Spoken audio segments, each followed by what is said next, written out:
그 시대를 보는 하나의 창과 같이, 창문과 같이 활용할 수가 있습니다. 미술이라고 하고 또 아름답다라고 하는 게 시대에 따라서 바뀌기도 하는 것 같아요. 그래서 나만 느낄 수 있는 그 독특한 느낌은 사실 정답으로 정할 수가 없습니다.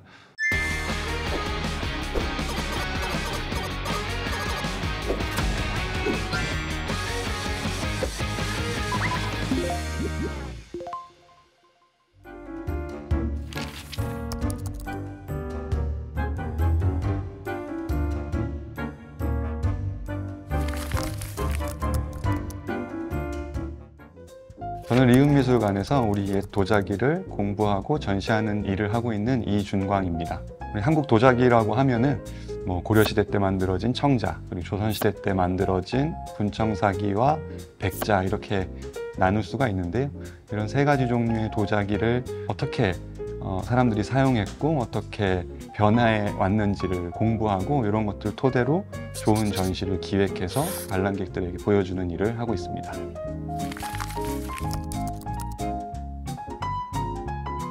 이 고미술이라는 말에 이미 고가 붙어 있어서 옛날이라는 것을 알 수 있을 텐데요. 그럼 이 옛날이 언제부터 언제까지냐 이게 중요할 텐데요. 구석기, 신석기, 청동기 이렇게 역사가 적히기 이전부터 미술은 만들어졌거든요. 그때부터 만들어진 것들이 보통 조선이 끝날 때까지 여기까지를 해서 고미술이라고 말을 합니다.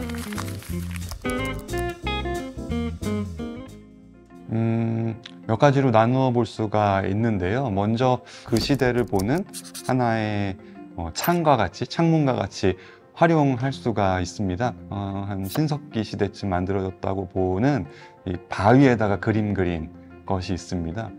방구대 암각화라고 하는데요. 그냥 멀리서 보면은 바위밖에 안 보이고 그림도 잘 안 보이거든요. 가까이 가서 보면 고래도 있고 울타리를 치고선 동물을 키우기도 하고요. 그리고 사람들이 사냥을 하기도 해요.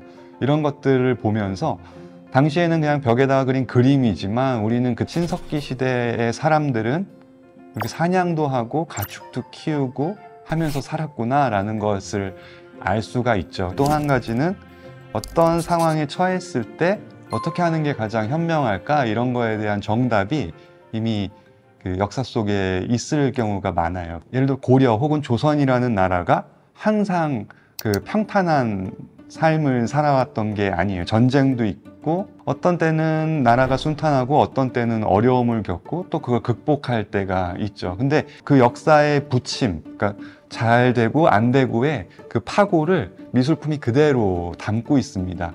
예를 들어서 세종 임금, 이런 훌륭한 임금님이 나오면서 나라가 갖추어 갈 때 만들어진 미술품은 굉장히 정돈되어 있고요.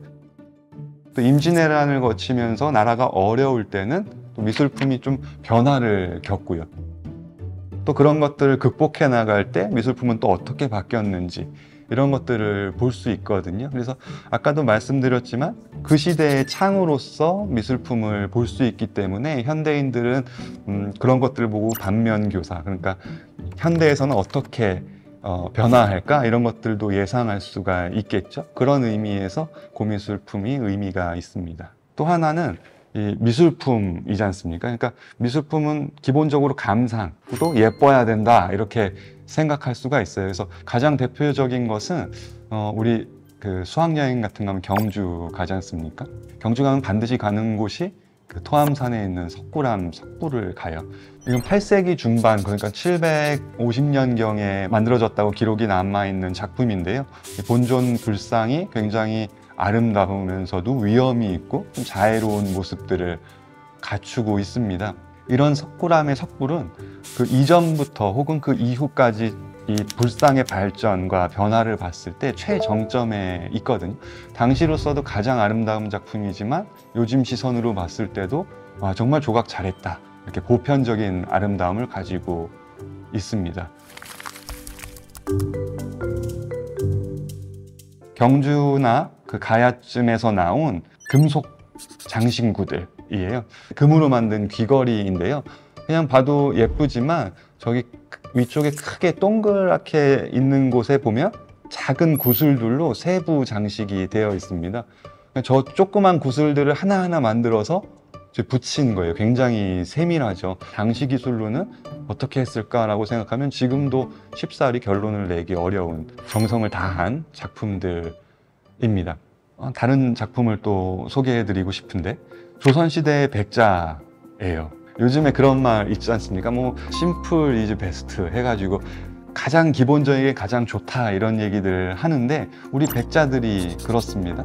저 위에 아무 장식도 안 하고 그냥 새하얀 흙으로 정선되게 도자기 한 점을 만들어냈는데, 하얀색과 형태만으로도 이렇게 단정하고 조선시대 사람들의 기품이 담겨 있을 수 있구나, 이런 생각을 할 수가 있습니다. 그래서 미술이라고 하고 또 아름답다라고 하는 게 시대에 따라서 보편적이기도 하지만 좀 바뀌기도 하는 것 같아요. 그래서 당시에는 그렇게 고급품은 아니었는데 현대적인 시각으로 보니까 굉장히 현대적이고 파격적이어서 아주 좋은 작품 같아 라고 생각하는 것들도 나옵니다.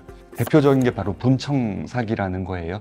조선 초에 한 200년, 한 150년에서 200년 정도 만들어졌던 종류의 하나인데요. 분청사기는 우리가 쓰려고 만든 것들입니다. 그래서 이게 임금님한테 올릴 것도 아니다 보니까 개성 넘치게 내 마음에 들게 만들게 되거든요. 그러니까 당시로서는 고급 미술품이라고 하기는 어렵죠. 그런데 현재의 시각으로 보니까 와, 새롭다라고 느끼게 돼요. 분청사기 중에 여러분들 이렇게 크레파스로 이렇게 칠한 다음에 이렇게 긁어내는 미술 해본 적 있을 텐데, 그런 방식으로 이렇게 하얀색 문장을 하고 그 위에 긁어낸 거 한번 보시면요, 어떤 형상이 없어요. 그냥 마치 추상미술처럼 막 긁어냈습니다. 당시에는 지금처럼 추상미술의 개념도 없고 그냥 이 정도면 적당하다라고 해서 장식한 건데, 이제 와서 현대인들이 추상미술을 보다가 우리 분청사기를 딱 보면 500년 전에 추상미술이 도자기 안에 있었네 하고 발견할 정도로 굉장히 신선하고 파격적이거든요. 그래서 이런 것들이 당시에는 고급 미술품이 아니었지만 현대적 시각으로 봤을 때 새롭게 발견된 그런 작품이죠.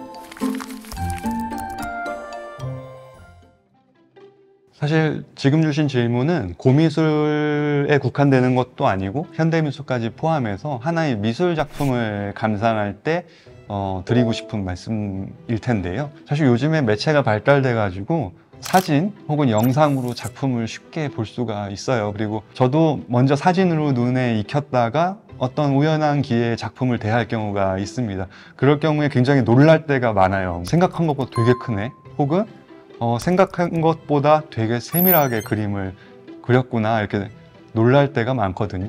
아무리 매체가 발달했어도 그 비례감만큼은 담아내기가 어렵습니다. 그래서 실제 전시장에서 보시면서 몸으로 느껴보는 경험을 해보면 좀 더 작품을 사랑할 수 있고 애정어린 시선으로 볼 수가 있게 되는 것 같습니다. 그래서 실제 보시면서 그런 기운도 한번 느껴보시면 좋겠습니다.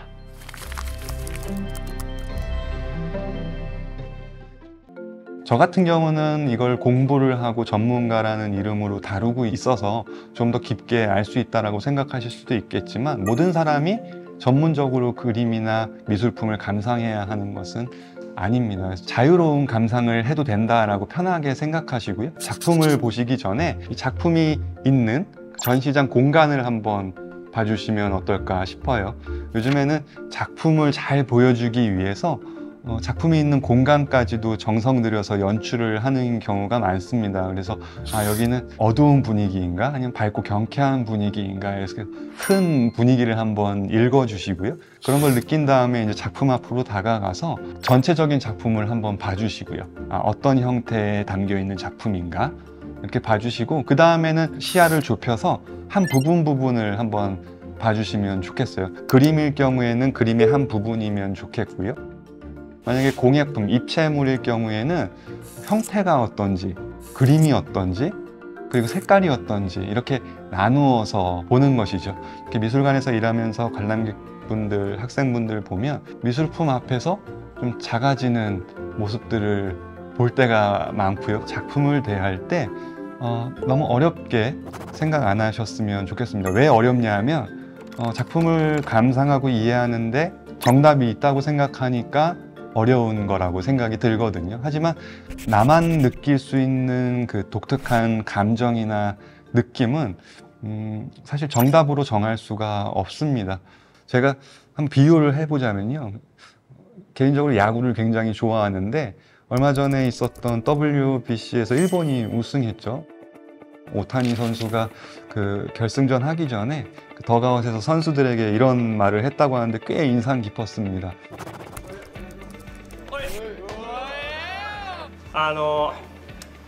憧れるのをやめましょう。やっぱ憧れてしまったらね、やっぱ超えられないんで、やっぱトップになるために来たんで、今日一日だけは、彼らへの憧れを捨てて勝つことだけ考えていきましょう。最後。 정정당당히 겨룰 때 동경만에서는 넘어설 수가 없으니까 이런 말을 했다고 하는데요. 마찬가지입니다. 미술품 앞에 섰을 때 유명한 사람이 만들었다고 해서 동경만하고 어려워할 게 아니라 작가들도 생각하지 못했던 나만 느낄 수 있는 무언가를 만들 수 있거든요. 그러니까 유명한 이름 앞에서 동경만 하지 마시고 자신만의 감상을 만들어내면 어떨까 이런 생각을 해봅니다.